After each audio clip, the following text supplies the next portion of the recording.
Good afternoon, good morning, good night, good evening. Welcome to Pee Wee's Playhouse. It's the Mikey Likes You podcast. Greatest health and fitness podcast on the planet. So says me. All right, it's a question and answer show, which means you give me questions, I give you answers. Therefore, there's no real reason to get all buried in details. I'm going to go find those questions, at which point I'll give answers. The Sneaky Pete. Hey, do you find that there is more to life than being really, really ridiculously good looking? No. I love in Connecticut, we can just wear a shirt. It's so warm. But Texas dressed for winter. Haha. Well, M. Simone 444. There's two things at play here. You could potentially have brain damage or some type of disability, in which case I don't want to say anything. Also, English could not be your native language, in which case, again, I congratulate you on having at least that level of control. Lord knows it's, I don't speak any other language too well that I could start passing judgment on people. But outside of those two things, then I just don't write ever where people see it or talk. Thanks. Gary or Gravy Will. I've been Jesus, write me a Bible, buddy. I've been working on a push-pull leg split for about 2 years with pretty good results. On push days, I've started beginning to work out after a warm-up with a push-up max up to 51 now, before moving to lateral raises, dips, incline presses, shoulder press, and then sprinkle in push-ups on between sets. I'm assuming in between sets to get to an admittedly kind of arbitrary quota of 100. Is this a nonsensical order of operations? Yes. Psychologically, I like having that PR to try to get past right in the beginning, but I wonder if it exhausts me for the other lifts. Thanks for all your help the last few years. A lot to unpack there. You're absolutely, if you're going for max reps of a single set in push-ups, it's absolutely deteriorating from your ability to progress in shoulder press, incline press, and not so much lateral raises, but certainly with dips, incline presses, and shoulder presses, you're not going to make gain. And you're not going to, no one who is trying to make any type of ongoing progression or linear progression with pressing movements is going to max out push-ups before they try to make that progression. A power lifter who's really working to grow his or her bench press is not going to start off their workout by doing max reps of push-ups in a single set. There'll be a lot of mechanical tension taking away from your ability to bench press. It would take away from your ability to do any type of kind of horizontal plane push. It's going to take away from a lesser extent to your overhead pressing, to your vertical pushing, but it's taking away nonetheless. If you like doing push-ups, if it keeps you kind of tuned in and you've seen progression either way, then do it because it's keeping you coming back to the gym. It's not a very wise way to go about training. And I wouldn't recommend it. I'm not saying don't do push-ups. I love doing push-ups. I do push-ups to kind of, as my deltoids and my triceps and my chest are already fatigued, after my main workout, I will go and I'll do a mixture of push-up workouts to just get a little extra volume, a little extra blood flow without any kind of extreme damage put on my joints, my connective tissue, right? That's one of the big advantages of calisthenics and bodyweight movements is that you don't get that undue stress to your connective tissue. And I'm getting older. But I do it at the end for that reason. I don't want my push-ups to detract from my ability to either get stronger or get bigger muscles, which is what you're getting from all the other exercises that you're doing. How do you schedule your rest days, and what does that entail for you? From Seth Arond. Seth Arond. Seth Arond. I am a fan of skunk and a frog. I used to know this tattoo artist, this Parisian tattoo artist. And he said, I have a trouble doing any tattoo that is not a skunk or a frog. I like it to do skunk and a frog. And he would do like elaborate skunks and frogs. He was a cool guy. Funny fella. You can, if he was like Chinese, he wouldn't get away with it, but it was something elegant about the fact that he was such a dick and he was French. What are my rest days, and how do I schedule them? I don't. I used to. When I was 22, I'd schedule rest days. I'd be like, oh, I'm going to do this training on Monday, and Tuesday is going to be a 2 a day, and then Wednesday I better take it off. Now I'm old. I'm 40. I'm going to be 45 in a couple weeks, so I don't schedule my rest days. I take them as my body tells me to. It usually ends up being about 2 days on rest, 3 days on rest. That's all. It's very, very. It's seemingly rhythmic, but I don't have a plan. And that's the truth. There'll be days where I train 3 days a week, and I'm just like I'm lucky to get that. And then there's days where I train 6 days a week, and I don't feel as if I am overly worked. I've been doing this a long time. So even though I'm older and I don't have the same work capacity and I don't have the same tolerance to volume, I know myself pretty well, and I know how much I can and can't take, and I can tell really quick. I can very acutely tell when I'm struggling. I am right now, like literally as I film this, I'm just dragging. I am so beat up. So I didn't work out today. I didn't. It's a Saturday as I record this, and I still, usually I do take advantage of weekend days where I don't have to drive my daughter to school or do work around the farm as much. I knew it. I knew there wasn't a question in my mind. I haven't been banging it back and forth where I go like, should I? Oh no, I'm being lazy. No, I'm like, no, today I'm not going to the gym and I'm not going to do shit. I'm not going to go to jujitsu, and I'm going to do some rest. Now, what does that entail for me? A rest day, meaning a rest day from strength training, can oftentimes include martial arts and combat sports. If I'm really tired, it won't. It'll be rest. It'll be literal rest. Now, here's the caveat, is that my rest days involve a pretty considerable amount of manual labor. 12 to 15,000 steps every day, walking with bales of hay and buckets of water and tools and carrying animals. And, that's part of I think the allure of being a farmer is I'm not a cowboy. I'm a farmer. There's a difference. Just because I'm in Texas, I don't have horses, and I don't raise cattle, and I don't herd them horseback. But I'm closer to a shepherd. I have goats, and I have donkeys, and I have lots of chickens and lots of guinea fowl, and many, many dogs and cats and things like that. And also the land, tending to the land. It's a lot of work. It's a lot of physical activity.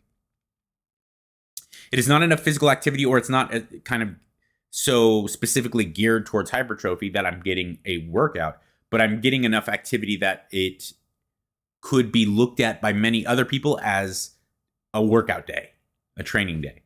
And I talked about it in the last episode, is like, this is the type of activity that I do a lot of, because I do think that that is the most overall beneficial to your health, to your longevity, and to body composition. You need to be lifting weights, and you need to be, or resistance training, and you need to be monitoring your diet and gearing your diet towards looking good naked.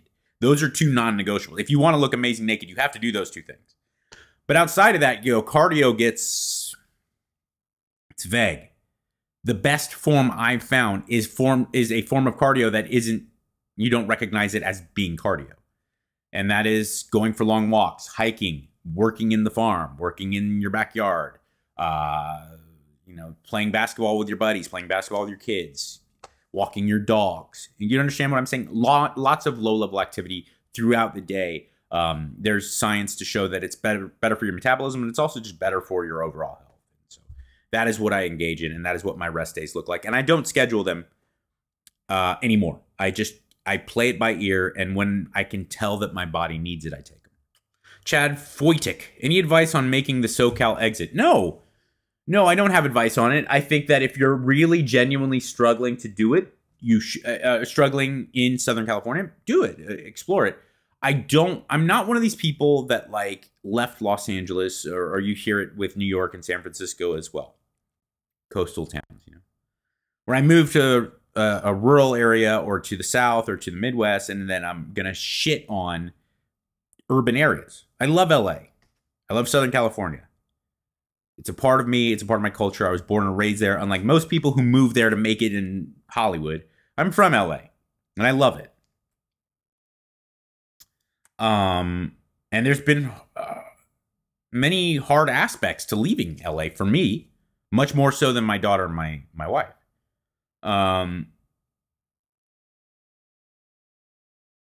But it overall was better for me and my family, financially, culturally. Honestly, I was talking to this guy yesterday at this gym here in Texas. He's a lifelong Texan. He was asking me about like why I did it, how it's felt since I've done it and stuff. And I said, honestly, like money's an issue. Anybody who says it isn't is a liar. You want to save as much money as you can if you're trying to take care of your family, and you want to make as much money as you can, right? Without compromising your quality of life.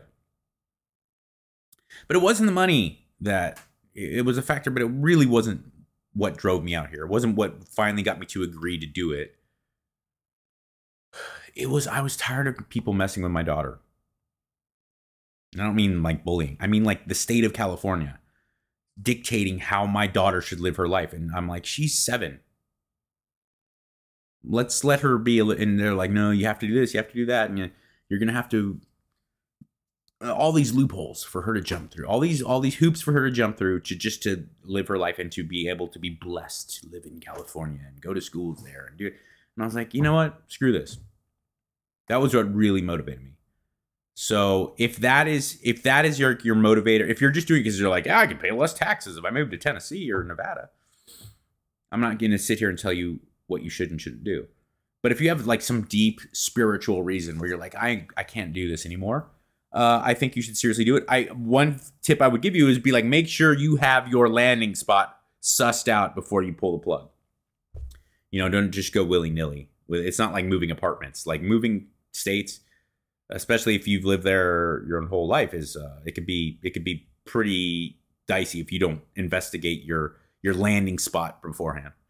Go to metal band or song when in the gym from Miller Yaw. I don't have go-to. I mean, I have a pretty vast playlist of training, but right now,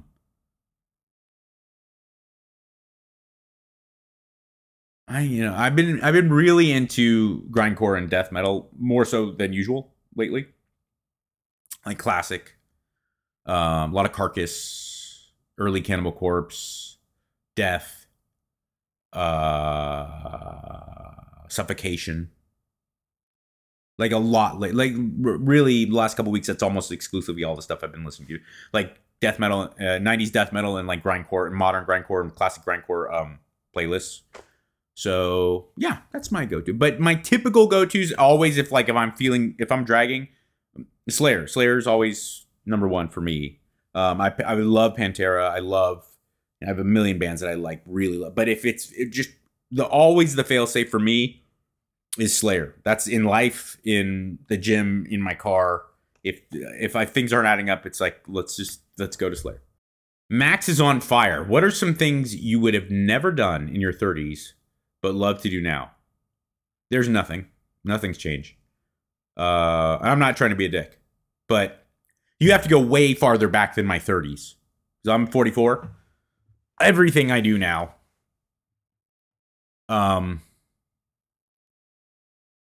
no, I mean, I'm a flawed man. But one thing I will say about me is I'm not swayed by outside forces and culture and trends to do things I don't want to do or be around people I don't want to be around. I haven't been that way since I was like in high school. Especially since I got clean, and I was 22 years old when I got clean. hopefully for good. That was me knocking on the table. That was me knocking on the table. It wasn't, no. I knocked on wood. My dogs think it's someone at the front door. Harry, relax.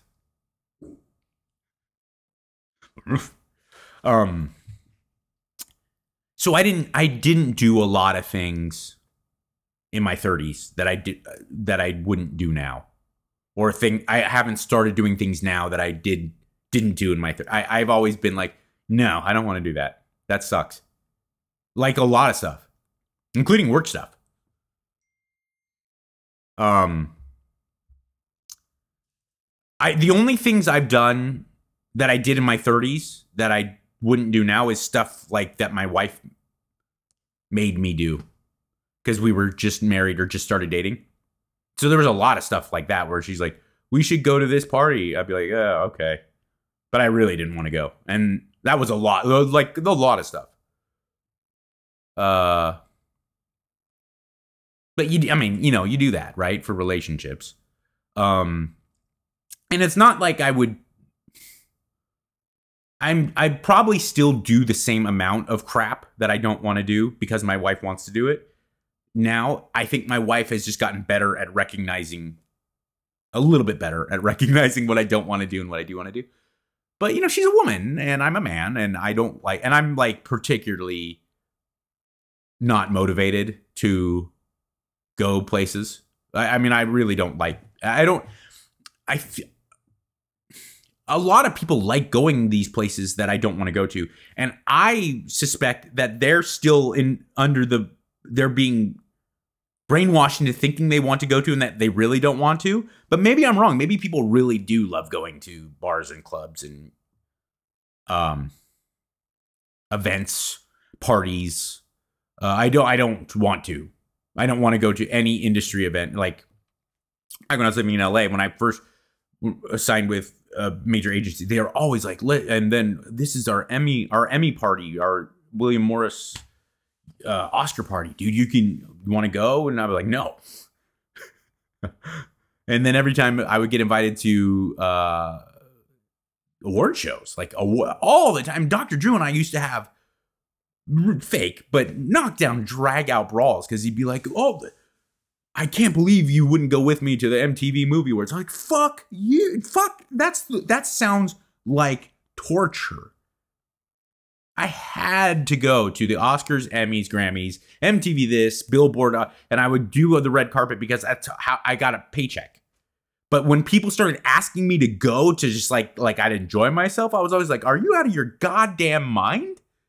What the fuck sounds appealing about that? That's horrible. That sounds like shit. I don't want to go. I don't want to go. When I worked at K-Rock, I didn't want to go to any of the concerts we had to go to. But I did because this is part of my job, right? Don't want to go. I want to go to the Dodgers game. I don't want to go to the Lakers game that bad anymore. My dad's still a season ticket holder. And he's always like, and I was like, I don't know. I don't know really. I don't feel compelled. I still really want to go to Dodgers. I love going to the Chavez Ravine. But to answer your question a little bit more succinctly, I just wanted to, sorry, I went off on a tangent, but, I think a lot of guys suffer from that where they're like, man, if I knew then what I knew now. And I certainly feel that way about my early 20s. I do not, I was already this way.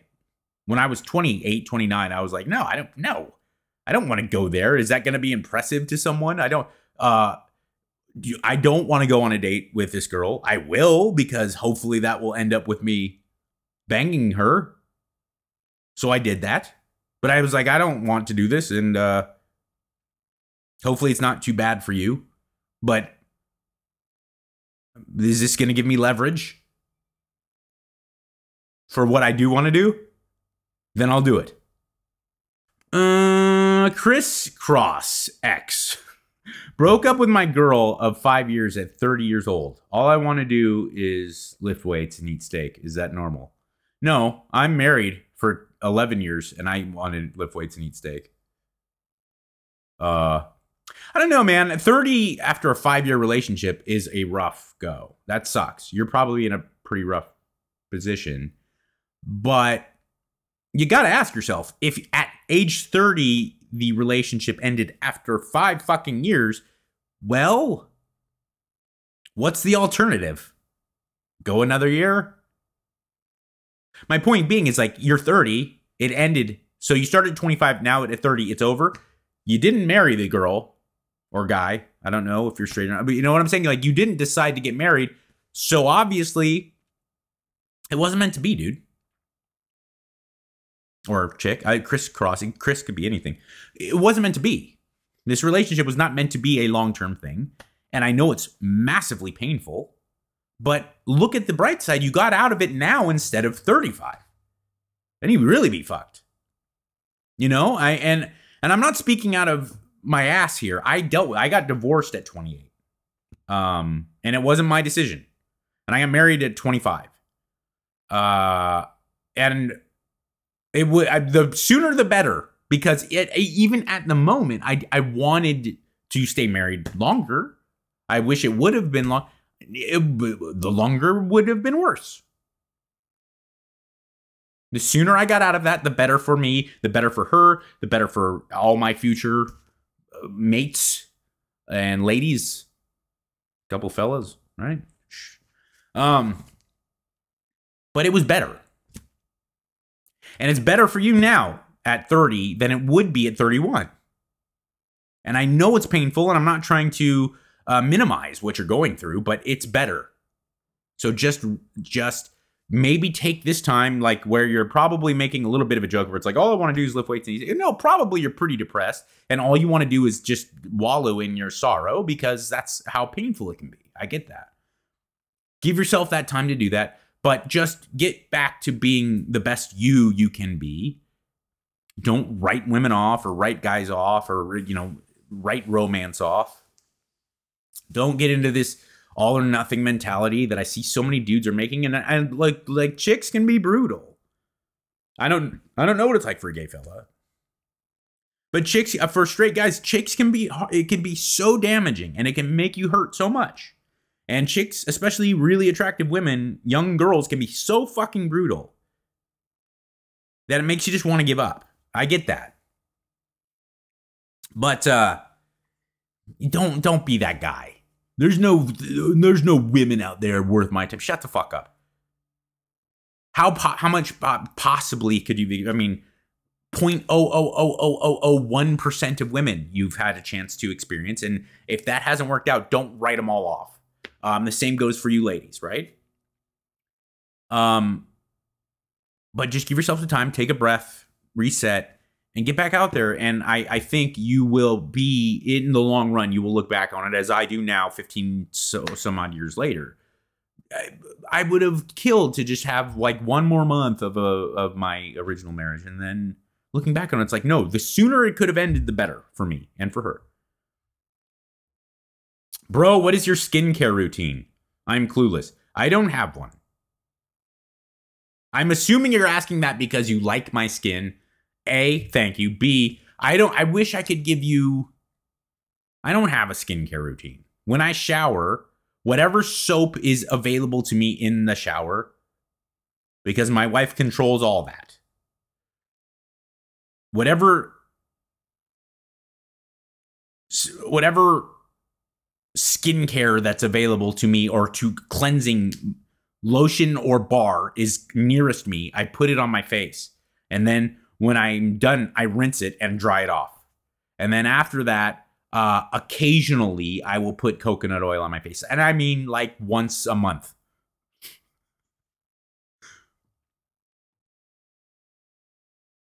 That's my skincare routine. I go out in the sun a lot, as much as I can. I try not to do it too much to get to the point where it's like damaging, but I'm pretty tan, so I can do a lot. I think a fair-skinned person's probably different. So I try to live an active lifestyle. I eat a lot of things that I think are good for my skin. You know, I eat a lot of fish. I eat a lot of collagen protein, you know, connective tissue and broth from meats that I eat. I eat a lot of like antioxidant rich fruits and whatnot. And I drink a shit ton of water. I have to assume those things play a role. And I think I hit a genetic gold mine. My mom treats her body like shit. My dad treats his body like shit and had cancer and dealt with chemotherapy and is 80. My dad's 80. He'll be 80 in February. And he's fat and has never exercised. Nah, well, he was an athlete like in college age. But my point being is like he wasn't like a healthy guy, and he's fat and never invested in his health. And my dad looks pretty fucking amazing for his age and had devastating cancer with chemotherapy and everything. Full head of hair, great skin. My mom, same way. And I come from a long line of alcoholic, like, peasant folk. So, I mean, I'm sorry. There's not much else I could tell you. What are the nuts and bolts of a basic hypertrophy training program? I've been doing 5 to 8 rep strength training for some time and want to shift my focus to higher rep ranges and getting swole as fuck. Thanks, Rudy. From Stickmeister. The nuts and bolts of a basic hypertrophy training are just that. You're going to be looking at lowering the weights, not too light, but moderate weights, 55 to 70% 1 rep max. You're going to up the amount of sets and the amount of reps. Instead of doing 2 to 3 sets of 5 to 8 reps, you're going to look to do 4 to 6 sets of, well, you know what? I don't like to make that kind of, I will say this, the overall volume for each body part is higher and then the rep range is higher. I do like up to 20 reps, 15 to 20 reps for lower body and then 8 to 12 reps for upper body.